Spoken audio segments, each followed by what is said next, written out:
ओम श्री परमात्मने नमः। ओम श्री गुरुभ्यो नमः। ओम श्री ऋषिभ्यो नमः। सर्वेभ्यो नमः। देववाणी संस्कृतं यूट्यूब चलदृश्यं प्रति भवतां भवतीनांच हार्दं स्वागतम्। मित्रों, तर्क भाषा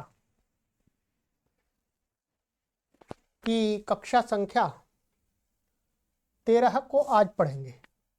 12 कक्षाएं मैंने आपको अभी तक पढ़ा दी हैं। आज है हमारी 13वीं कक्षा। ठीक है, चलिएगा, पुस्तक को ओपन कर लीजिएगा। और प्रत्यक्ष प्रमाण हमारा पूरा हो गया है। प्रत्यक्ष प्रमाण गत कक्षा में हमारा पूरा कंप्लीट हो गया था। यहाँ तक जो भी बौद्ध मत था उसका भी खंडन कर दिया था। ठीक है, अब आता है दूसरा प्रमाण, है 4 प्रमाणों में से अनुमान प्रमाण। ठीक है, तो अनुमान प्रमाण निरूपणम। अनुमान अर्थ में ही इसका जो वास्तविक अर्थ है वो छिपा हुआ है। अनुमान शब्द में क्या है, 2 शब्द हैं, एक अनु है और एक मान है। मान का अर्थ होता है ज्ञान। क्या है? मान का अर्थ क्या है? ज्ञान। अथवा ऐसा कह सकते हैं, यहाँ पर मान का अर्थ ज्ञान भी होता है और मान का अर्थ होता है ज्ञान जिसके द्वारा होता है वो भी मान होता है। ठीक है, ज्ञान को भी मान कहते हैं और ज्ञान जिसके माध्यम से, जिस साधन से होता है उसको भी कहते हैं। तो यहाँ पर क्या है, ज्ञानवाचक नहीं है, साधनवाचक है। ठीक है, अनु का अर्थ है बाद में, पश्चात। अनुगच्छति माने पीछे पीछे जाता है, यही अर्थ होता है। तो अनु माने बाद में, ज्ञान जिसके द्वारा होता है वो क्या होता है? अनुमान प्रमाण। ठीक है, बाद में होने वाला ज्ञान जिसके द्वारा होता है वो अनुमान प्रमाण हो गया। ठीक है, और जो बाद में होने वाला ज्ञान होता है उसको वास्तव में अनुमान भी कह सकते हैं, परंतु उसके लिए प्रयोग में आता है अनुमिति। अनुमिति माने बाद में होने वाला ज्ञान। तो किसके बाद में? तो सीधी सी बात है कि पहले साक्षात हो, अर्थात प्रत्यक्ष ज्ञान के पश्चात होने वाला ज्ञान अनुमिति कहलाता है। और पश्चात प्रत्यक्ष ज्ञान के बाद होने वाला जो अनुमिति ज्ञान है वो जिसके द्वारा होता है वो होता है अनुमान प्रमाण। ये मैंने मोटी मोटी परिभाषा बता दी है, अब इसी के अनुसार हम पढ़ेंगे। ठीक है, तो अनुमान प्रमाण की यहाँ परिभाषा दे रहे हैं, लिंग परामर्शो अनुमानम। कृष्ण मिश्री कहते हैं कि भाई लिंग का परामर्श ही अनुमान होता है। लिंग क्या होता है, परामर्श क्या होता है, ये आगे धीरे धीरे सब स्पष्ट करते जाएंगे, इसलिए यहाँ पर अधिक चिंता करने की आवश्यकता नहीं है कि लिंग का अर्थ क्या है, परामर्श का, ये आगे बताएंगे अभी। ठीक, अभी आपको इतना ही याद रखना है कि लिंग परामर्शो ज्ञानम, लिंग का जो परामर्श। लिंग का अर्थ है जो बाद में ज्ञान प्राप्त होता है। ठीक है, उसका लिंग, उसकी पहचान, उसका चिन्ह, उस लिंग के, उस चिन्ह के परामर्श से, विचार विमर्श से ही क्या होता है? अनुमान प्रमाण होता है। ठीक है, तो अब देखिएगा, कहते हैं ये न ही अनुमीयते तद अनुमानम, जिसके द्वारा अनुमीयते, मैंने बताया ये कर्ण, जिसके द्वारा ही का अर्थ है निश्चय रूप से, जिसके द्वारा अनु माने पश्चात, मीयते माने ज्ञायते, जाना जाता है किसी को, तो वही क्या होता? तद अनुमानम प्रमाणम। अनुमान प्रमाण का तो ये लिंग परामर्शो अनुमानम। ठीक है, और अब जो अब इसी को खोल रहे हैं। ठीक है, अनुमान तो आपने बता दिया। अब इसकी हम व्युत्पत्ति करेंगे अनुमान शब्द की, तो उसकी व्युत्पत्ति ऐसे करेंगे, ये न ही अनुमीयते तद अनुमानम, जिसके द्वारा पश्चात ज्ञान होता है वो अनुमान होता है, वही क्या लिंग परामर्श है। ठीक है, अब उसी को बता रहे हैं, लिंग परामर्शेन चानुमीयते अतो लिंग परामर्शोनुमानम। और जो बाद में जो ज्ञान होता है, माने बाद में जो ज्ञान की वो अनुमिति होती है, वो क्या होती है, लिंग परामर्श से होती है। लिंग परामर्श के द्वारा बाद में ज्ञान होता है, इसलिए अतः माने इसलिए लिंग परामर्श ही अनुमान है। वही बात आ गई। ठीक है, पूरा खोल दिया। तच्च धूमादिज्ञानमनुमितिं प्रति कारणत्वात्। तच्च, च माने और, वह, तत् माने वह, धूमादि ज्ञानम अनुमितिम प्रति, क्या है, धूमादि के ज्ञान जो अनुमिति, अनुमिति का अनुमितम प्रति कारणत्वात्। धूमादि से जो ज्ञान होता है, क्या, धूमादि से जो ज्ञान होता है, उस ज्ञान रूपी जो अनुमिति है, अनुमिति धूम के द्वारा अग्नि का ज्ञान होता है। ठीक है, तो धूमादि ज्ञानम अनुमितिम प्रति। ठीक है,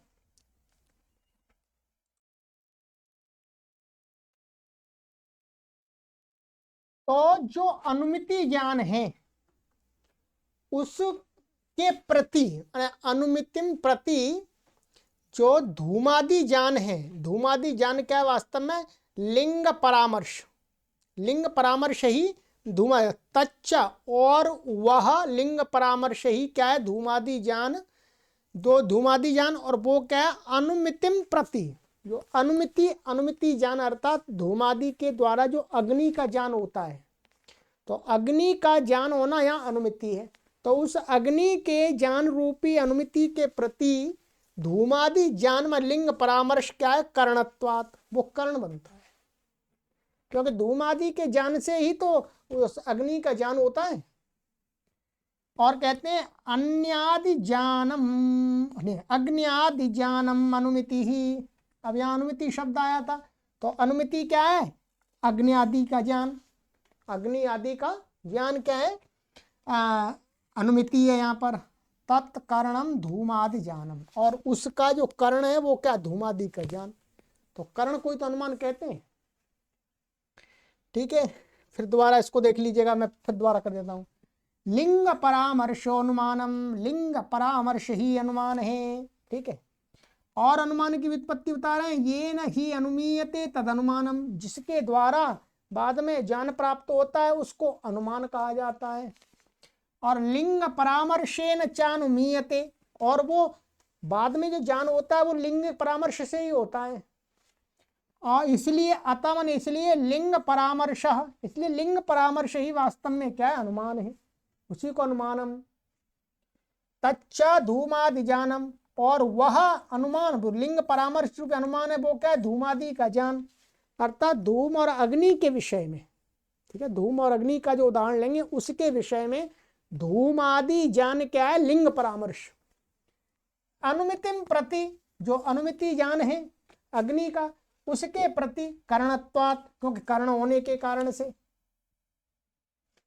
और अग्नि आदि ज्ञानम अनुमिति, और यहाँ पर क्या है इस प्रकरण में, अग्नि आदि का ज्ञान होना ही अनुमिति है।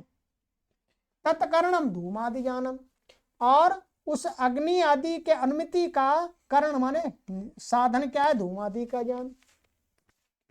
हो गया क्लियर, एक एक शब्द कर दिया मैंने। अब बताएंगे, ठीक है, ये आपने लिंग परामर्श तो बता दिया, किम पुनर्लिंगम कश्च तस्य परामर्श। ये लिंग परामर्श दो शब्द थे, पहले तो ये बताइएगा वो लिंग क्या है और उसका परामर्श क्या है लिंग का। ठीक है, परामर्श। तो कहते हैं उच्यते व्याप्ति बलेनार्थगमकम लिंगम। लिंग को बता रहे, लिंग क्या होता है? उच्यते माने बताते हैं, क्या है? व्याप्ति बलेना, व्याप्ति बलेन, व्याप्ति क्या है? साहचर्य नियम, ये आपको तर्क संग्रह में पढ़ाया था।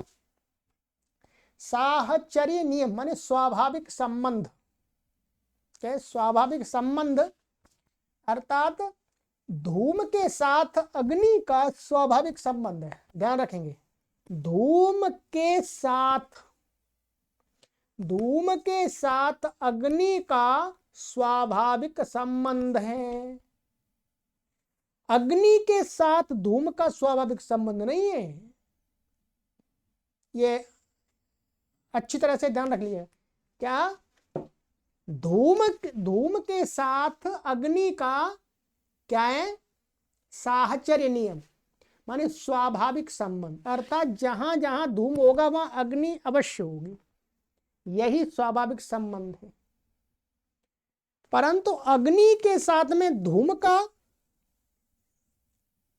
साहचर्य नहीं है, अर्थात स्वाभाविक संबंध नहीं है, क्योंकि जहां जहां अग्नि होगी वहां धूम होगा ऐसा नहीं है। जहां अग्नि हो वहां धूम हो भी सकता है, नहीं भी हो सकता है। ये तर्क संग्रह में पढ़ाया था। जैसे जहां पर गीला आदि आर्द्रपन नहीं है, लकड़ी आदि गीली नहीं है, जैसे लोहा है, अयोगोलक है, तो उसमें तो धुआं होता ही नहीं है, अग्नि अग्नि होती है। तो अग्नि के साथ धूम का स्वाभाविक संबंध नहीं है, धूम के साथ अग्नि का स्वाभाविक संबंध है। तो जो स्वाभाविक संबंध होता है उसको बोलते हैं व्याप्ति। तो उस व्याप्ति के बल से, उस स्वाभाविक संबंध के बल से अर्थागमम, अर्थगमकम लिंगम, उस अर्थ को माने अग्नि की प्रतीति कराने वाला, क्या? अग्नि की प्रतीति कराने वाला जो होता है वही लिंग होता है। ठीक है। तो उच्चते व्याप्ति बलेन, व्याप्ति माने साहचर्य नियम से ही अर्थागमकम माने अर्थ माने वस्तु का बोध कराने वाला क्या होता है? लिंग होता है। तो यथा धूमोग्नेर लिंगम, जैसे धूम है, धुआं अग्नि का लिंग है, अग्नि का चिन्ह है, अग्नि का पहचान है, अर्थात धुआं से अग्नि का ज्ञान होता है। चिन्ह से ही तो चिन्नी का ज्ञान होता है।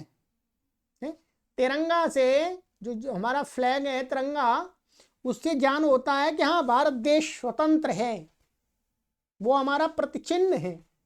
ठीक है। चोटी से ज्ञान होता है हाँ भाई ये ब्राह्मण आदमी है, अर्थात ये हिंदू आदमी है हिंदू अर्थात आर्य आदमी है। तो जैसे धूम क्या? अग्नि का चिन्ह है। तथा ही यत्र धूमस्तत्राग्निरिति साहचर्य नियमो व्याप्ति, वो व्याप्ति क्या है? तो कहते हैं तथा ही, उसी प्रकार से ही कि जैसे यत्र जहां धूम होता है तत्र अग्नि, वहां पर अग्नि इति, अग्नि होती है, यही साहचर्य नियम है। साहचर्य नियम को ही व्याप्ति कहते हैं। ठीक है। स्वाभाविक संबंध। तस्याम गृहीतायाम एव व्याप्तौ धूमो अग्निम गमयति। तस्याम गृहीतायाम, उस व्याप्ति के गृहीत होने पर, यानी स्वीकार कर लेने पर, व्याप्तौ माने ये व्याप्त है, व्याप्ति के स्वीकार कर लेने पर क्या होता है? धूम से, धूम अग्नि का बोध कराता है। गमयति माने बोधयति। अग्नि और धूम का, धूम के साथ अग्नि का क्या? साहचर्य नियम है। इसलिए अग्नि का चिन्ह क्या है? लिंग क्या है? धूम। धूम इसलिए क्योंकि धूम से अग्नि, ये व्याप्ति हमने देखी है कि जहां जहां हमने धूम देखा, ठीक है, वहां वहां क्या होता? अग्नि जरूर मिलती है। तो भूयो दर्शनेन साहचर्य नियमः व्याप्ति, माने बार बार हम देखते हैं जहां जहां धुआं देखा हमने, चाहे कहीं कहीं पर भी धुआं देखा, वहां बाद में हमको पूरा ज्ञान हुआ कि अग्नि है वहां। तो रसोई आदमी कहीं पर भी। ठीक है। तो उस व्याप्ति के ग्रहण कर लेने पर, उस व्याप्ति को स्वीकार कर लेने पर क्या है? धूम अग्नि का, अग्नि को बताता, अग्नि का ज्ञान कराता है। ठीक है। अतो व्याप्ति बलेन अग्नि अनुमापकत्वात् धूमो अग्नेर्लिंगम। ठीक है, इसलिए व्याप्ति के बल से मन साचर्य नियम से अग्नि का अनुमापकत्वात्, अग्नि को बताने वाला होने के कारण से, अग्नि का ज्ञान कराने वाला होने के कारण से धूम मन धुआं, अग्नेर लिंगम अग्नि का लिंग है। यहां पर अग्नि के विषय में, अग्नि और धूम के विषय में, अग्नि का लिंग क्या है? धूम। धूम का लिंग अग्नि नहीं है, ध्यान रखेंगे, अभी बता देंगे। ठीक है, चलिएगा। तो ये तो लिंग तो आपको बता दिया, लिंग आपको समझ में आ गया। और लिंग का अर्थ मोटा शब्दों में आप कह सकते हैं चिन्ह। अब कहते हैं परामर्श। परामर्श क्या है? तो कहते हैं तस्य तृतीयं ज्ञानम परामर्शः। कहते हैं उसमें, इसमें जो धूम और अग्नि का, धूम से अग्नि का जो ज्ञान होता है, उसमें तृतीय ज्ञान परामर्श, तृतीय जो ज्ञान होता है वो परामर्श होता है। अब वो तृतीय ज्ञान क्या है, इसको आपको समझना है। ठीक है, क्योंकि दो तो बताया ही नहीं, दो के बाद तृतीय आएगा। तो तस्य तृतीयं ज्ञानम परामर्शः। ठीक है,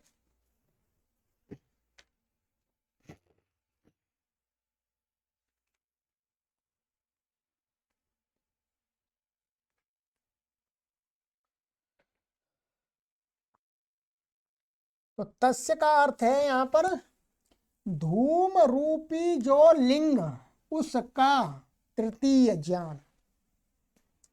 धूम रूपी एक धूम रूपी जो लिंग है अग्नि का, उसका पहला ज्ञान, दूसरा ज्ञान और तीसरा ज्ञान होता है, वो क्या होता है? परामर्श। अब बताते हैं तथा ही प्रथमं तावन् महानसादौ भूयो भूयो धूमं पश्यन् वह्निं पश्यति।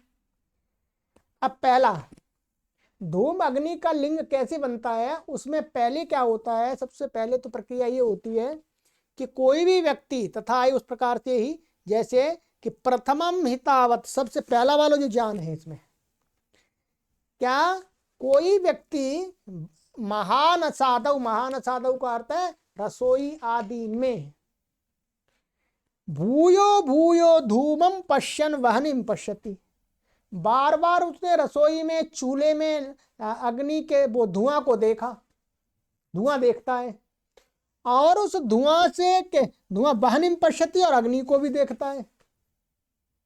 धुआं को देखता है, फिर अब कहता है तो अग्नि भी है। बार बार, एक बार नहीं, अनेक बार।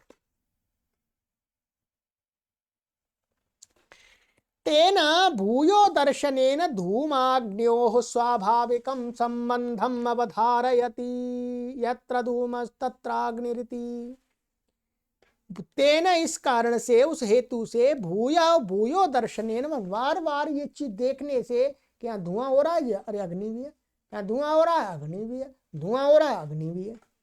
इससे क्या है? धूमाग्न्योः, धूम के साथ में अग्नि का, ध्यान रखेंगे धूम शब्द पहले है, धूम के साथ अग्नि का, अर्थात धूम और अग्नि का स्वाभाविक संबंध है, माने साहचर्य नियम है, व्याप्ति है।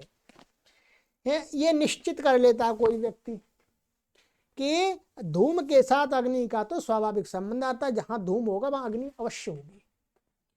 यत्र धूमस्तत्राग्निरिति, क्या क्या निश्चित कर लेता है मन में संस्कार कि यत्र धूमा तत्र अग्नि, जहां धूम है वहां अग्नि है, ये अपने मन में बैठा लेता है। ये क्या है? पहला ज्ञान हो गया। धूम जो लिंग है अग्नि का, उसके विषय में ये पहला ज्ञान हो गया। पहले ऐसे करता है कोई व्यक्ति, ठीक है। अब बस यही छोड़ दिया, ठीक है। अब इसमें पढ़ाने वाले अथवा जो टीकाकार हैं उन लोगों ने समझाया है कि दूसरा और तीसरा ज्ञान क्या है। देखो ये तो तीसरा तो लिया है ना, पहला ही तो बताया, पहला तो ये हो गया। अब क्या होता है, जो दूसरा ज्ञान क्या होता है इसमें, किसी व्यक्ति ने बार बार देखा, पहले निश्चित कर लिया भाई कि जहां धूम है वहां अग्नि है, ये तो पहला ज्ञान हो गया अग्नि का लिंग धूम का, अग्नि के लिंग धूम का।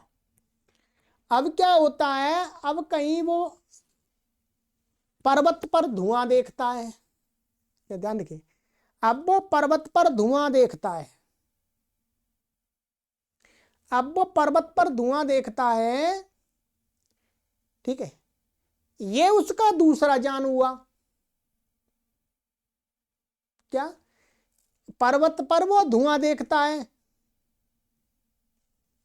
पर्वत पर धुआं देखता है, और वो फिर जैसे ही पर्वत पर धुआं देखता है वैसे ही उसको जो पीछे वाला संस्कार है, ये वाला जो संस्कार है कि भाई जहां जहां धूम होता है वहां वहां अग्नि होती है, वो संस्कार उद्बुद्ध हो जाता है।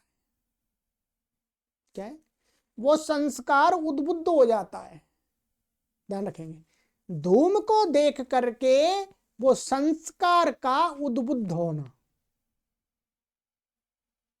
कि यत्र यत्र धूमा तत्र तत्र अग्नि, ये क्या है, ये दूसरा ज्ञान हो गया, ये लिंग के विषय में दूसरा ज्ञान हो गया।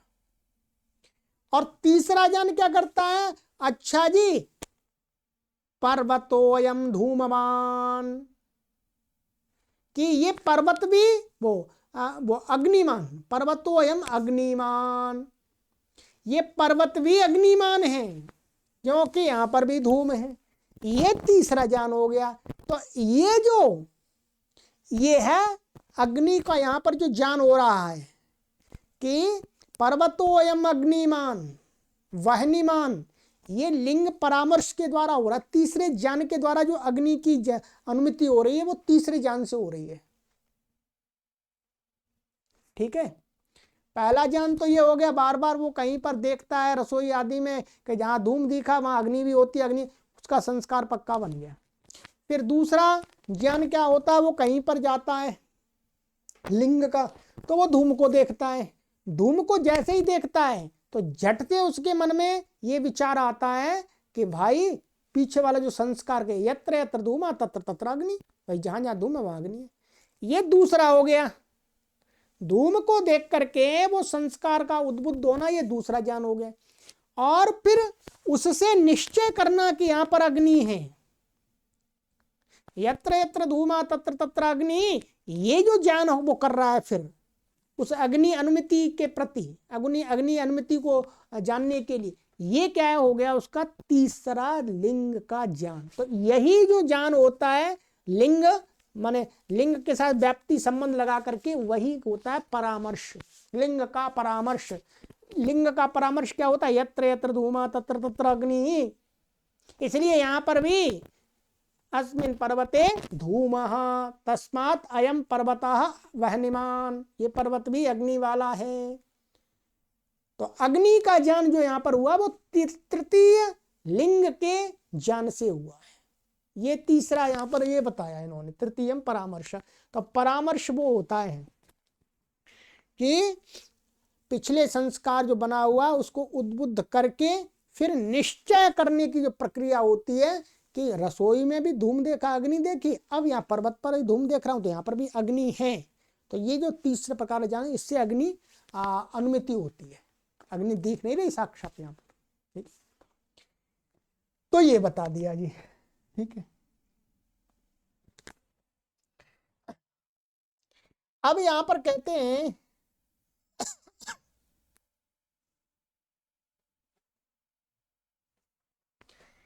अब एक यहां पर एक शंका ऐसे उठा लेते हैं कि कोई व्यक्ति ऐसा कहे कि धूम और अग्नि का तो स्वाभाविक संबंध है, तो जहां जहां धूम होगा वहां अग्नि भी होनी चाहिए, वो जहां जहां धूम होता है वहां अग्नि होती है, वैसे ही जहां जहां अग्नि हो वहां पर धूम भी हो। कोई ऐसी कल्पना कर दे यत्र यत्र अग्नि तत्र तत्र धूमा, ऐसी व्याप्ति बनाने लगे कोई, तो उसके संबंध में कहते हैं कि ऐसी व्याप्ति क्यों नहीं बन सकती। ऐसी व्याप्ति इसलिए नहीं बन सकती क्योंकि स्वाभाविक संबंध के साथ साथ उपाधि जो लोक वाली उपाधि नहीं है, उपाधि यहां अलग है, उपाधि भी होनी चाहिए। ठीक है, तो यहां पर एक शंका से उठा करके उससे ही समाधान करेंगे। कहते हैं कि यद्यपि यत्र यत्र मैत्री तनयत्वं तत्र तत्र श्यामत्वम् अपि भूयो दर्शनम समानम अवगम्यते, तथापि मैत्री तनयत्व श्यामत्वयोर न स्वाभाविक संबंध किंतु औपाधिक एव शाकादि अन्न परिणामस्योपाधेर विद्यमानत्वात्। इसमें क्या है, ये एक उदाहरण दिया है, इन्होंने ये समझाया है कि मैत्री नाम की कोई एक स्त्री है, उस स्त्री के 7 पुत्र हुए, 7 पुत्र हुए, और जो 7 पुत्र हुए वो क्या है, 7 पुत्र लोगों ने देखा कि पहला पुत्र भी श्याम वर्ण का है, दूसरा पुत्र भी श्याम वर्ण का है, तीसरा भी श्याम वर्ण का है, चौथा भी उसका श्याम वर्ण का है, 5वां भी श्याम वर्ण का है, और 6वां भी श्याम वर्ण का है, 7वां भी श्याम वर्ण का है। तो बार बार जैसे वहां पर ये देख करके कि जहां जहां धूम है वहां अग्नि भी दिख रही है, तो जो व्याप्ति का संबंध लगा लिया, यत्र यत्र धूमा तत्र तत्र अग्नि। तो वैसे ही अनेक लोगों ने अनेक बार उन पुत्रों को देखा कि भाई ये मैत्री का पुत्र है, ये भी काला है, मैत्री का पुत्र ये भी काला है। तो मन में ये व्याप्ति बना ले, कोई व्याप्ति बना ले, बनाई नहीं जा सकती, बना ले कि भाई मैत्री का जो भी पुत्र है वो काला है। तो कहते हैं फिर क्या हुआ, मैत्री के 7 पुत्रों को लोगों ने बार बार देखा और सभी पुत्र काले, तो लोगों ने ऐसा विचार बनाया कि भाई मैत्री का तनयत्व श्याम होता है, श्यामत्व, मैत्री के पुत्र काले ही होते हैं। फिर क्या है, कुछ वर्षों बाद मैत्री का एक और पुत्र उत्पन्न हुआ, 8वां पुत्र ठीक है, 8वां पुत्र को बिना देखे ही यदि लोग उसके बारे में ऐसा कहते हैं कि मैत्री का 8वां पुत्र है, जिस प्रकार से 7 पुत्र भी श्याम वर्ण के वैसे 8वां पुत्र भी होगा, क्योंकि वो मैत्री का है। क्योंकि मैत्री तनयत्व के साथ, मैत्री तनय के साथ में श्यामत्व का हमने संबंध देख लिया। तो मैत्री के जितने भी 7 पुत्र हुए वो उनके सबके साथ में श्यामत्व की व्याप्ति दिख रही थी। तो जब उसका 8वां पुत्र हुआ और वो बिना देखे ही कोई उसके विषय में अवधारणा कर ले कि भाई अरे ये भी काला होगा क्योंकि ये भी मैत्री तनय है, तो कहते हैं परंतु फिर उसमें ये हुआ कि कोई किसी व्यक्ति ने जाकर उसको देखा कि वास्तव में काला है कि नहीं है, तो उसने देखा अरे ये 8वां पुत्र तो गोरा है, वो श्याम नहीं है। तो शंका होती है कि यहां पर तो आपका व्याप्ति संबंध कैसे, यहां तो घटा ही नहीं आपका। भाई मैत्री तनय है वो तो श्याम होना चाहिए, काला होना चाहिए, पर ये तो जो उसका 8वां पुत्र वो तो गोरा हो रहा है। यहां तो आपका जो व्याप्ति संबंध है वो छिन्न हो गया, कट हो गया। तो उसके बारे में बता रहे हैं कि मैत्रीय तनयत्व और श्यामत्व का जो संबंध है वो स्वाभाविक संबंध नहीं है, ध्यान रखेंगे। अब इसको समझ में आएगा आपको, ठीक है। कहते हैं यद्यपि यत्र यत्र मैत्री तनयत्वं तत्र तत्र श्यामत्वम् अपि भूयो दर्शनम समानम अवगम्यते।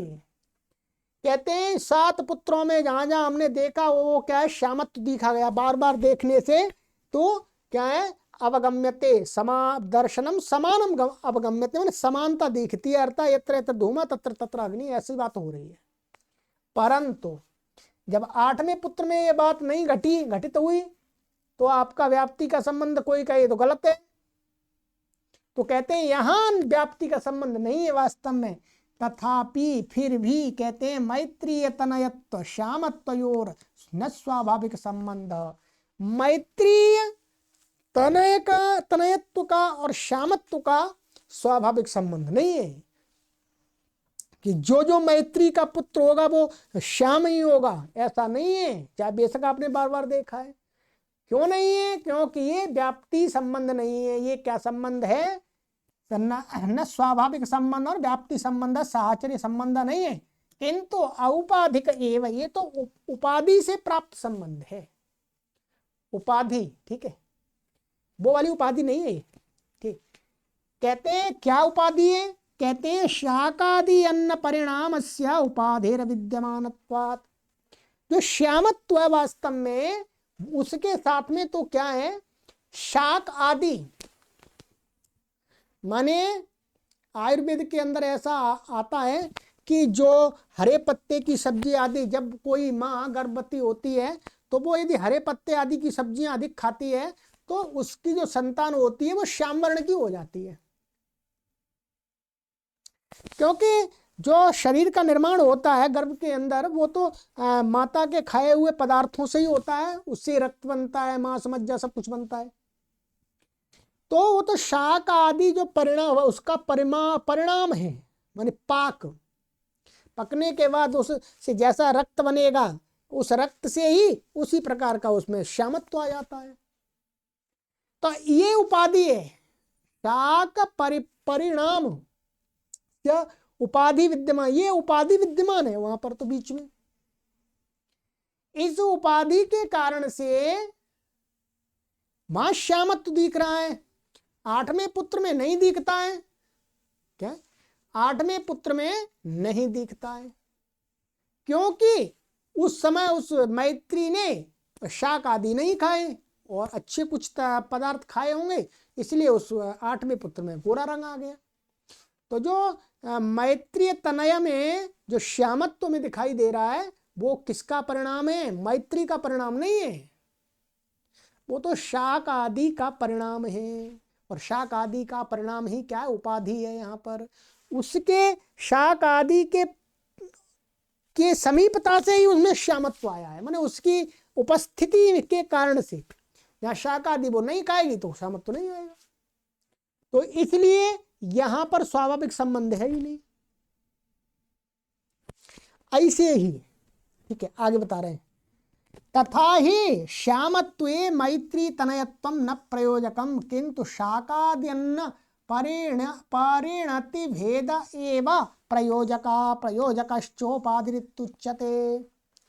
कहते हैं तथा ही उसी प्रकार से, क्योंकि श्यामत्व में माने कालेपन के होने में मैत्री का तनयत्वम प्रयोजन, मैत्री की संतान होना उसमें कारण नहीं है कि मैत्री की संतान इसलिए काली होगी, ऐसा नहीं है। न प्रयोजकम, वो प्रयोजक नहीं है, वो हेतु नहीं है, किंतु शाक आदि अन्न परिणति वेद, शाक अन्न आदि की परिणति माने परिणाम ही इसमें भेद माने भिन्न करने वाला है, ही प्रयोजका हेतु है। और प्रयोजक को ही क्या कहते हैं? उपाधि। प्रयोजकश्च उपाधि उच्यते, उपाधि उच्यते, प्रयोजक को उपाधि कहते हैं। इसलिए यहां पर आप जो उपाधि का संबंध है, ठीक है, उपाधि का संबंध के कारण से यहां पर व्याप्ति वाला स्वाभाविक संबंध नहीं है, ठीक है। अग्नि, और ध्यान रखें, अग्नि और धूम के साथ, माने धूम के साथ जो अग्नि का संबंध है वो कैसा है? स्वाभाविक संबंध, ठीक है।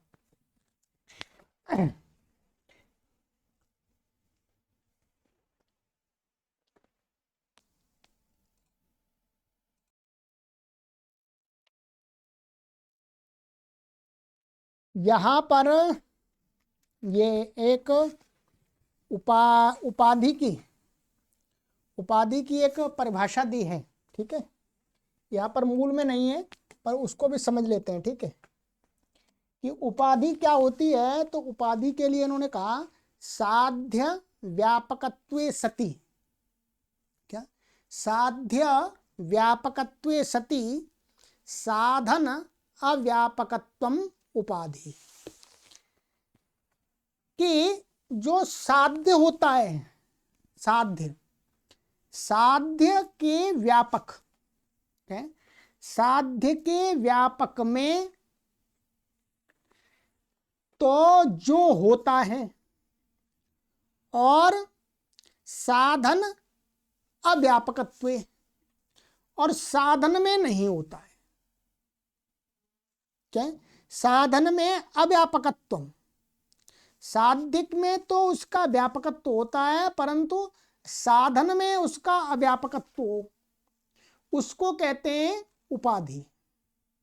ठीक है, ये तर्क संग्रह में आपको अच्छी प्रकार से विस्तार से समझाया था। ठीक है, तो कहने का तात्पर्य ये है कि यत्र यत्र धूमा तत्र तत्र अग्नि। क्या? यत्र यत्र धूमा तत्र तत्र अग्नि, यहां पर साध्य क्या है? अग्नि। क्या है? यत्र यत्र धूमा तत्र तत्र अग्नि, तो साधन क्या है? धूम, और अग्नि क्या है? साध्य। तो उपाधि यहां पर क्या है? अग्नि और धूम। धूम जब अग्नि का साधन बनता है, क्या? धूम जब अग्नि का साधन बनता है, ठीक है, तो वहां पर क्या है? जो आर्द्र ईंधन संयोग, वो क्या है? अग्नि जो साध्य है उसके साथ में होता है।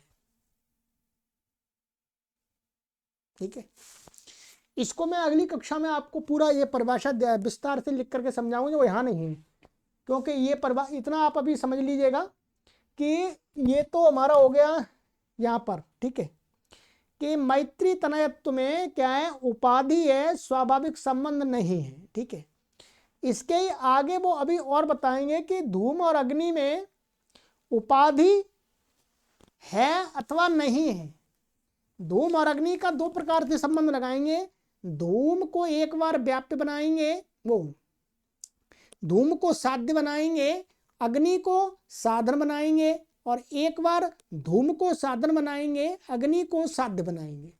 तो वहां पर दोनों में क्या क्या अंतर आता है, तब ये परिभाषा निश्चित करेगी कि जहां पर उपाधि का जो संबंध होता है, स्वाभाविक संबंध जो होता है, वही वास्तव में व्याप्ति होती है। औपाधिक जो संबंध होता है वो व्याप्ति नहीं होती है। ठीक है, तो अगली कक्षा में इसको चर्चा करेंगे। ये अभी प्रकरण समाप्त नहीं हुआ, इसी का और अभी आगे चलेगा। ठीक है, चलिएगा, तो इतना आज की कक्षा में करते हैं कि जो मैत्री तनयत्व और श्यामत्व का जो संबंध है वो स्वाभाविक नहीं है, वो औपाधिक है, अर्थात उपाधि से प्राप्त है। उपाधि क्या है यहाँ पर? शाक परिणाम। ठीक है, चलिएगा, सर्वेभ्यो नमः।